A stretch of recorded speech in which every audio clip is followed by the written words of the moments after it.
Hi everyone, I'm Steven, and today I'm going to use cardboard to make the Batarang from The Batman. So let's jump right into it. I started off by drawing a template for the Batarang off camera. The length is 14 inches because that's listed as the length of the official replica that I saw online.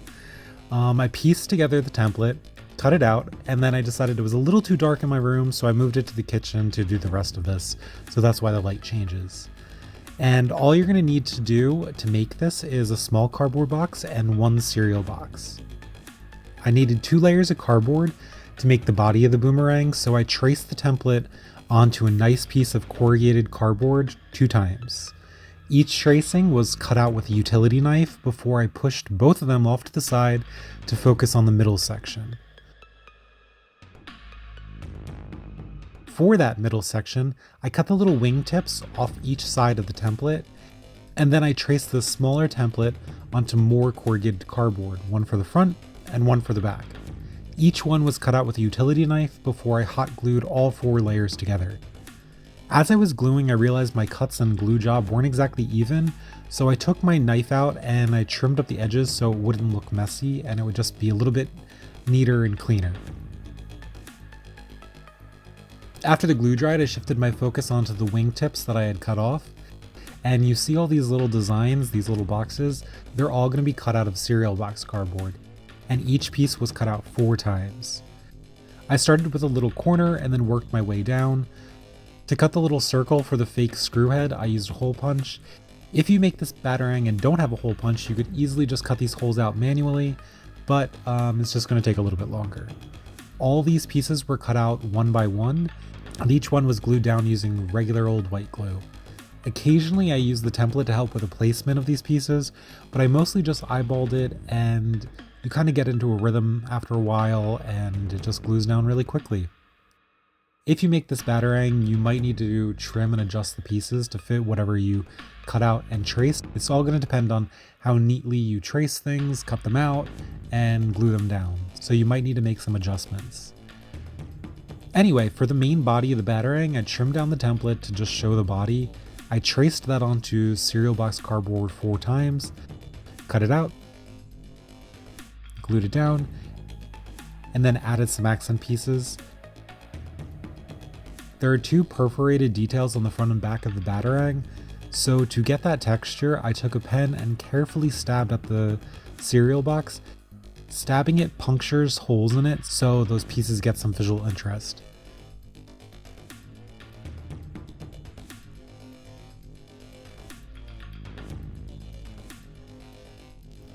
Anyway, the last big detail is the raised up portion that is on each of the corners. Once again, I traced it directly from the template, but this particular piece is divided into 2 steps. Step 1 was to cut out 2 layers of the little smaller front half of the piece and glue them together into a little stack. The purpose of the stack is just to help make it a little bit thicker.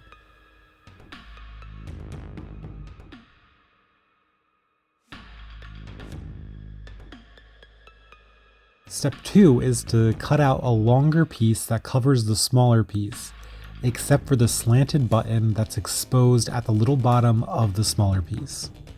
This longer piece was folded so it looks like it's bent over that smaller piece. Oh, and I used the hole punch again to mimic screw heads, and I just punched them into the longer piece.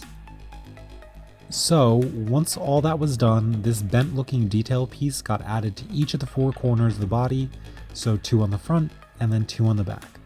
I'm not sure if I described it very well, so I hope that makes sense, but if not, ask any questions in the comments below, and I'll do my best to answer it. Okay, so now is where I started to lose my way a little bit. I took a knife and cut diagonally all along the edges of the wings. For some reason, I thought this was a smart idea. Don't do this if you make this Batarang. It's kind of pointless to taper in the edges and just gives you some extra work attempting to clean it up.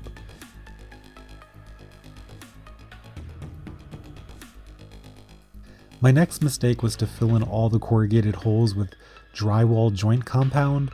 Honestly, just use tape.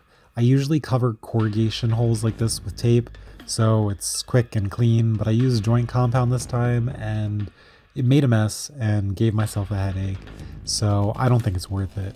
It does work and it does look good, so you can use it. I'm just giving you a warning that it's a little messy and kind of unnecessary. Oh, and feel free to ignore my backwards yellow glove. I'm right-handed, and for some reason I couldn't find the right glove anywhere, so I just grabbed the left one and did it with that. Anyway, once I was happy with the coverage of the joint compound, I put on a respirator mask and gave the edges a light sanding before moving on to paint. The paint job is pretty straightforward. It's just black, silver, and orange craft paint. I painted the entire Batarang in black craft paint, and this was just the base coat. Once that dried, I painted some of it in metallic silver and wasn't too worried about being messy since I'm going to paint over most of it anyway. The little fake buttons at the top were painted in orange, and same with the little fake buttons on each of the corners.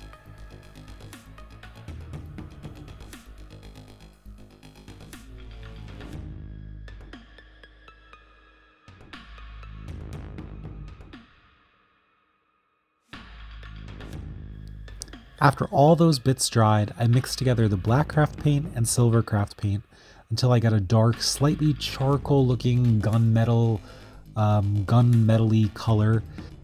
This mixture was painted over the entire Batarang, except I left some of the silver and all of the orange showing.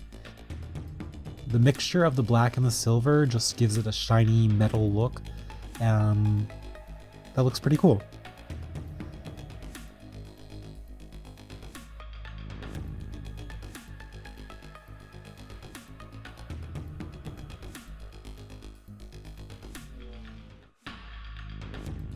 When all of that was completely dried, I went in and dry brushed silver around the edges of most of the Batarang. Dry brushing is just lightly brushing the tiniest amount of paint onto something with a dry brush. The silver dry brushing made all the details pop and helped make the Batarang look worn and real, and that realistic look is what helps transform it from looking cardboard to, like a real prop. But the very last thing I did was I painted on some bigger circles on each of the corner pieces. Initially, I tried to just stamp it on using a circle, but I ended up rubbing that off and painting it on manually with the same black and silver craft paint that I had used for the rest of the prop. But you'll see everything completely finished in a second.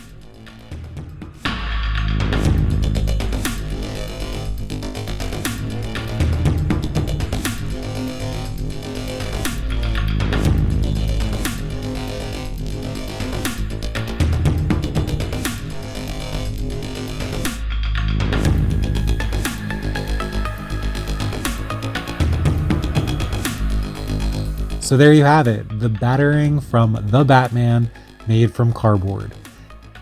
As of the time of this video, I haven't seen the movie yet, but I've heard pretty good things about it and I'm excited to see it sometime soon.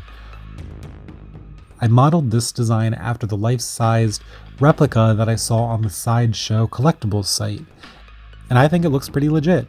So overall, I really like this DIY Batarang. As always, the template is linked below, and please hit the like button and don't forget to subscribe for more videos like this one. I'll catch you guys on the next one. Bye bye!